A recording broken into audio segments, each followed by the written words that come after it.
Agradecimentos aos contribuidores dos últimos vídeos: Marcos VF Santana, Marcos Murilo, Felipe de Paula, Rafael Ferreira Lins, Gabriel Caldas e André Lima dos Santos.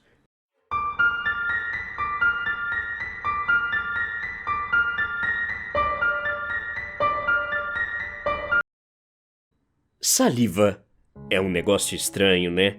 Transparente, cheio de bolhas e carrega o nosso DNA.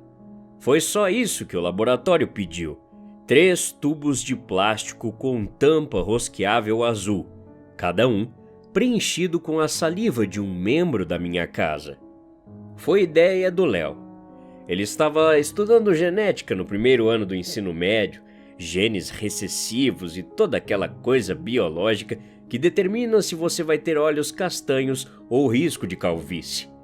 Uma daquelas empresas estava fazendo uma promoção de Black Friday para os kits de ancestralidade. Descubra de onde você veio, dizia o slogan. Achei que seria uma brincadeira inofensiva de fim de semana.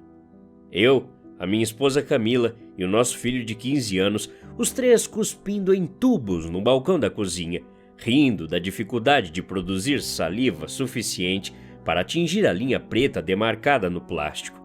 Colocamos as amostras no envelope, despachamos nos correios e esquecemos o assunto.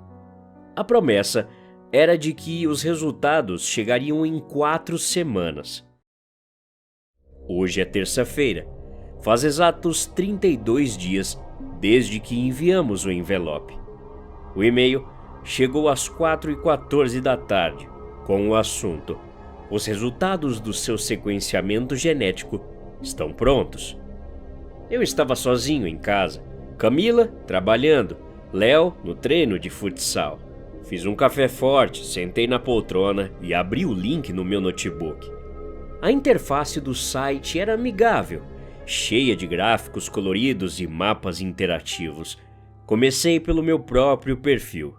Deu o que eu já esperava: 60% ibérico, 20% italiano, traços de povos originários das Américas e um punhado de genes do norte da África. Nenhuma surpresa para um brasileiro médio. O mapa mostrava as rotas migratórias dos meus antepassados. Achei fascinante. Depois, cliquei na aba Conexões Familiares. O sistema cruza automaticamente os dados das amostras enviadas na mesma conta para confirmar os laços de parentesco e estabelecer a árvore genealógica imediata. A página carregou. Havia uma foto minha, vinculada ao meu perfil. Havia uma foto de Camila, vinculada ao dela. E abaixo de nós, a foto de Léo, nosso filho. A linha que ligava a Camila ao Léo era verde. Ao lado, o painel exibia: mãe biológica confirmada, compartilhamento de DNA, 49,9%. Ok, metade dela. Olhei para a linha que deveria ligar o meu perfil ao de Léo. Não havia linha verde. Havia um traço pontilhado cinza e um ícone de alerta vermelho. Nenhum parentesco biológico detectado. Compartilhamento de DNA, 0%. Esfreguei os olhos com a base das mãos. A tela do meu notebook não mudou. O 0% continuava ali, cravado no monitor. A primeira reação diante a uma falha dessas é a negação. Dei uma risada curta. Eu de laboratório, murmurei em voz alta. Camila já tinha passado por um desses erros de laboratório. Na época, tinham colocado um 0 a mais na contagem de leucócitos dela e pensamos que ela estava com câncer. No fim, o laboratório admitiu o erro com um reexame. Essas coisas acontecem, ainda mais em empresas que operam pela internet. Devem ter trocado as amostras, contaminaram o meu tubo. Algum estagiário cometeu um erro de digitação no código de barras, qualquer coisa do tipo. Peguei o mouse e atualizei a página. 0%. Baixei o arquivo em PDF com os dados do sequenciamento. Não entendo nada de genética, mas os gráficos comparativos eram feitos para idiotas entenderem. Os blocos de cor da Camila batiam com os de Léo. Os meus não batiam com nenhum dos dois. Não havia margem para erro laboratorial na amostra do garoto, porque combinava perfeitamente com a amostra da mãe dele. A única variável isolada era eu. E a única conclusão possível era: eu não sou o pai do Léo. Se o Léo divide 50% do DNA com a Camila e 0% comigo, a equação só tem um resultado possível: traição. 15 anos. A minha mente começou a viajar no tempo. Há 16 anos, eu e minha esposa passamos por uma crise feia. Eu estava viajando muito a trabalho, tentando fechar contratos para a empresa de logística onde eu era gerente. Camila ficava sozinha na casa que tínhamos acabado de comprar. Discutíamos toda semana. Chegamos a falar em divórcio. E então, numa noite de reconciliação, ela engravidou. O Léo foi a cola que salvou o nosso casamento, a âncora que nos impediu de afundar. Mas agora, olhando para a tela do notebook, tudo era uma mentira. Ela dormiu com outro cara, com alguém naquela época, engravidou, me usou como porto seguro e me fez criar o bastardo de outro homem durante 15 anos. Eu paguei a escola, eu ensinei a andar de bicicleta, eu passei madrugadas em claro no pronto-socorro quando ele quebrou o braço caindo da árvore no quintal. Claro, eu o amava mais do que minha própria vida e ele não tinha culpa nenhuma nisso, mas ele não tinha uma única gota do meu sangue. Não liguei para ela. Queria ver o rosto de Camila quando o mundo dela desabasse. Eu queria ver a máscara de esposa perfeita e mãe dedicada derreter. Às 6h30, ouvi o barulho do carro dela na garagem. Amor, cheguei. A voz dela ecoou pelo corredor. O tom de voz de uma mulher que não fazia ideia de que o cronômetro da própria vida acabou de zerar. Não respondi. Fiquei no escritório de casa, no escuro, segurando o notebook fechado sobre o colo. Ela apareceu na porta minutos depois, segurando uma sacola de mercado. A luz do corredor iluminava a silhueta dela. Você tá no escuro por quê? Ela perguntou, tateando a parede em busca do interruptor. Faltou luz? O Léo já voltou do treino? Deixa a luz apagada, falei. A mão dela parou no ar. A sacola de mercado roçou na perna dela. Ela percebeu instantaneamente que algo estava catastroficamente errado. O que aconteceu? Você tá passando mal? Levantei-me devagar. Caminhei até ela com o notebook na mão. Parei a meio metro de distância e ergui o aparelho, abrindo a tela bem na altura do rosto dela. O brilho do monitor banhou os traços do rosto assustado de Camila com uma luz azulada. Os resultados do teste de DNA chegaram hoje à tarde, eu disse. O Léo ia adorar ver aquele seu filho maravilhoso, o nosso filho. Camila olhou para a tela. A primeira coisa que notei não foi culpa, foi confusão. Seus olhos correram pelas linhas do gráfico, leu os nomes, viu as porcentagens. Confesso que eu estava esperando a reação clássica de uma traidora sendo descoberta. Mas ela não fez nada do que pensei. O sangue fugiu de seu rosto. A sacola de plástico escorregou da mão dela e bateu no chão, espalhando algumas laranjas pelo piso.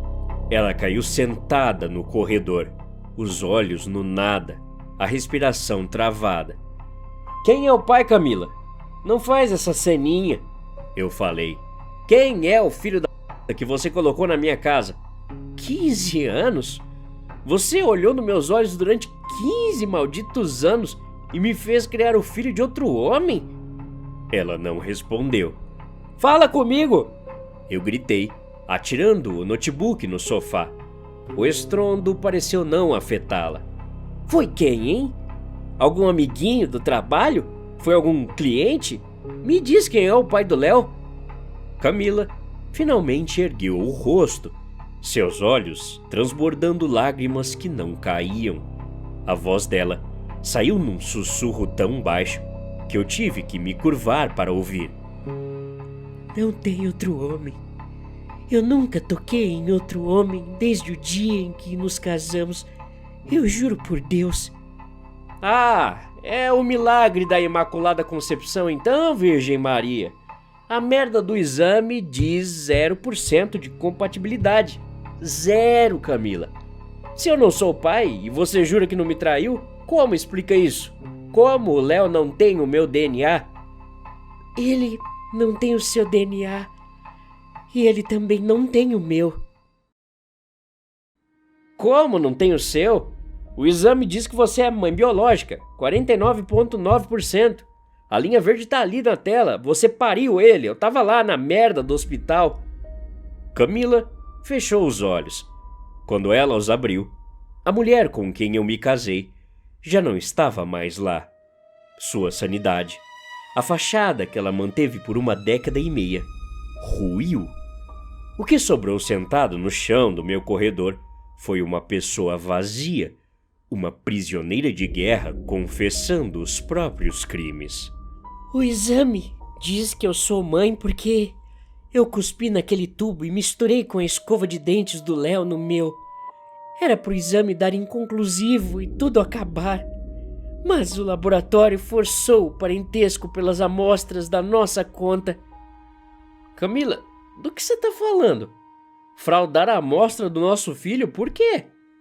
Ela olhou para as próprias mãos trêmulas. Lembra de 2011? O nosso filho nasceu em maio. Era um bebê perfeito. Tinha os seus olhos, o formato do seu queixo. Em julho, a sua empresa mandou você para a Alemanha. Você ia ficar 21 dias fora. Eu apoiei, era seu trabalho. Eu lembrava dessa época. A dor de deixar ela sozinha com um recém-nascido de apenas 6 semanas.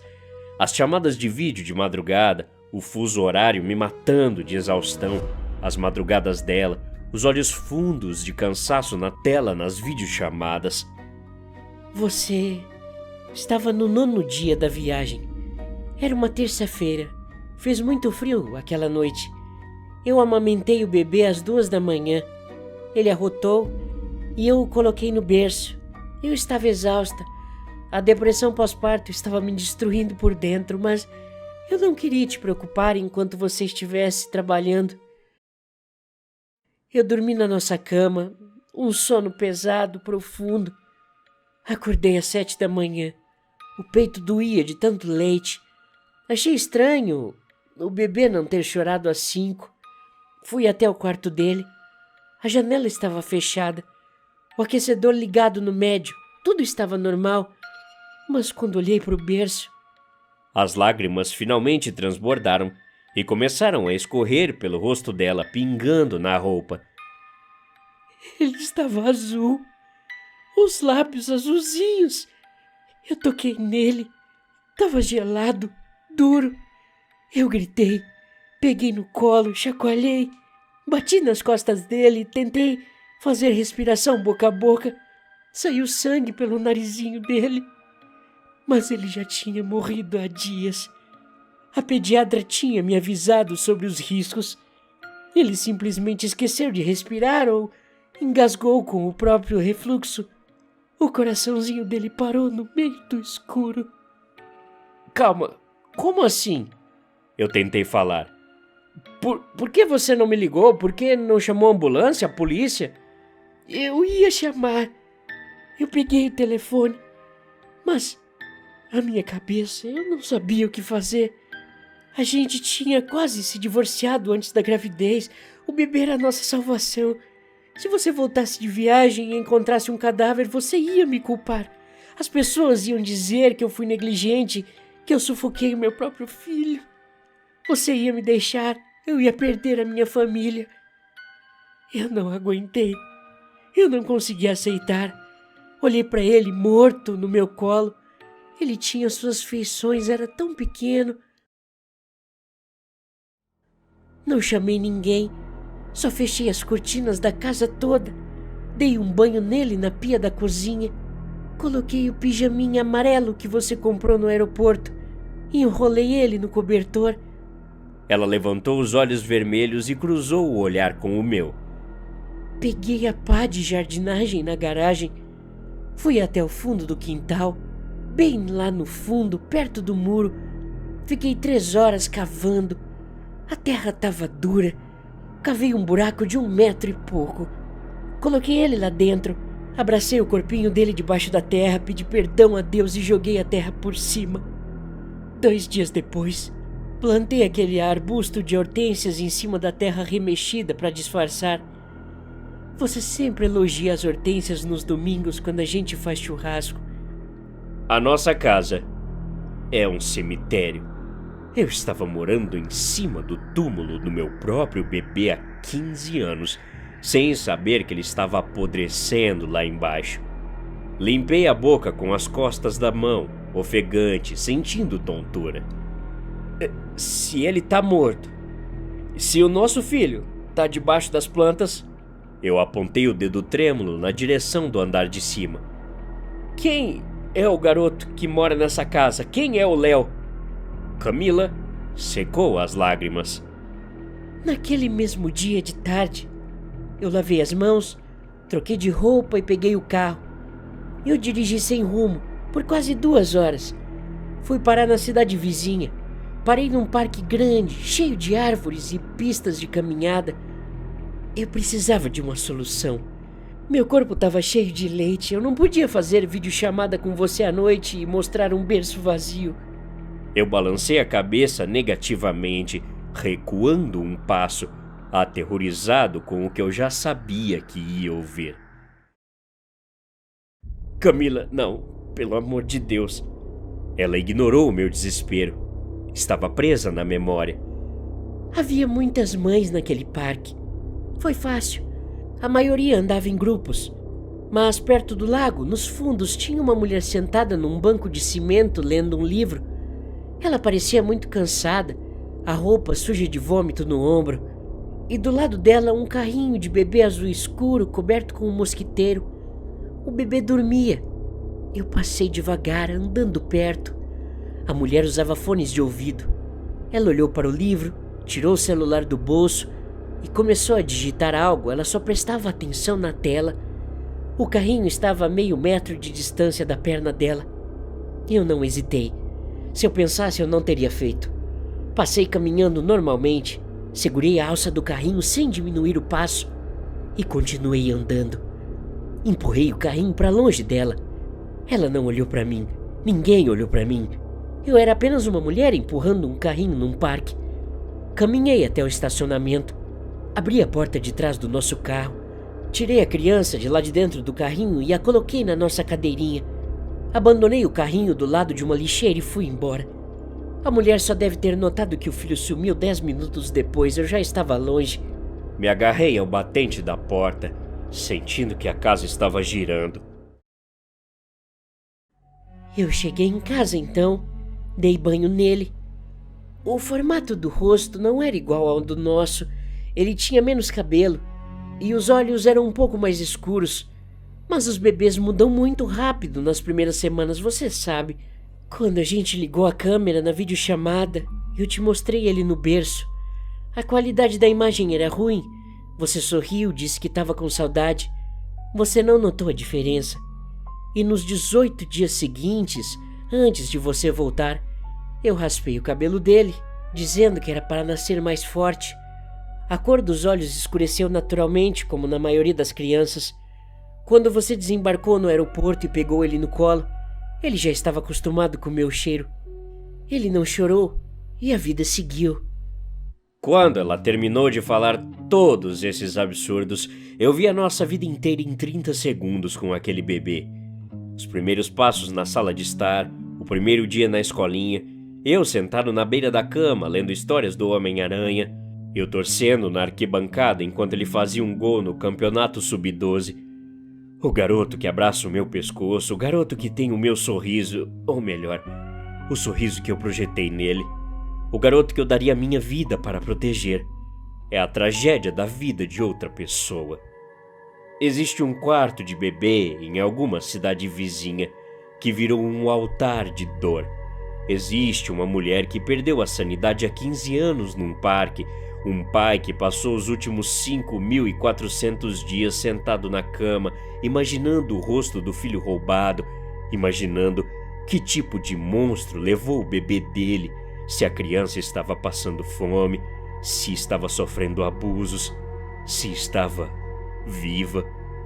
Camila se levantou devagar, se aproximou de mim. As mãos frias dela tocaram meu braço. Olha, me escuta. Foi um momento de loucura, eu sei. Eu sei que isso foi um crime, mas eu fiz pela nossa família. Olhe para nossa vida. Nós demos tudo para o Léo. Ele tem amor, ele tem o melhor colégio da cidade. Ele é um garoto incrível, educado, amado. Nós somos uma família perfeita. Ele é nosso filho, o sangue não importa. O que importa é quem criou. Ninguém precisa saber. Nós podemos esquecer esse maldito exame e continuarmos a nossa vida. O Léo não sabe de nada. Se você falar, não destrói só a mim. Você destrói ele. Ele vai descobrir que a vida dele inteira foi uma mentira. Você não pode fazer isso pelo nosso filho. A chantagem emocional final, a corda que me atava à cumplicidade da psicopatia dela. O som da porta da frente bateu, passos pesados no piso da sala. O som de chaves sendo jogadas sobre o balcão da cozinha. Pai, mãe, cheguei! A voz do Léo, a voz grossa ainda falhando com a puberdade, a mochila batendo no chão. Vocês estão no escuro por quê? Pedi iFood, peguem o dinheiro na minha carteira, por favor, eu vou pro banho. Os passos subiram a escada, o barulho da porta do quarto dele se fechando, e logo em seguida, o som de uma música de rap vazando pelo batente. Camila olhava para mim. Havia lágrimas no rosto dela, mas havia também uma certeza doentia. Ela sabia que tinha me pegado no ponto fraco. Se eu denunciasse, a mulher da outra cidade vai bater na minha porta para exigir a devolução de um adolescente de 15 anos que não faz ideia de quem ela seja. A polícia virá com cães farejadores e uma escavadeira para o meu quintal para arrancar as hortênsias e desenterrar os ossos moídos do meu verdadeiro filho para o escrutínio da perícia. O meu mundo havia sido implodido. Não sobrava um único tijolo de verdade na minha existência. A culpa ia me matar, Camila murmurou, repetindo a frase que justificava o fim de duas famílias, a nossa e a de uma estranha. Eu recuei, afastando o toque dela.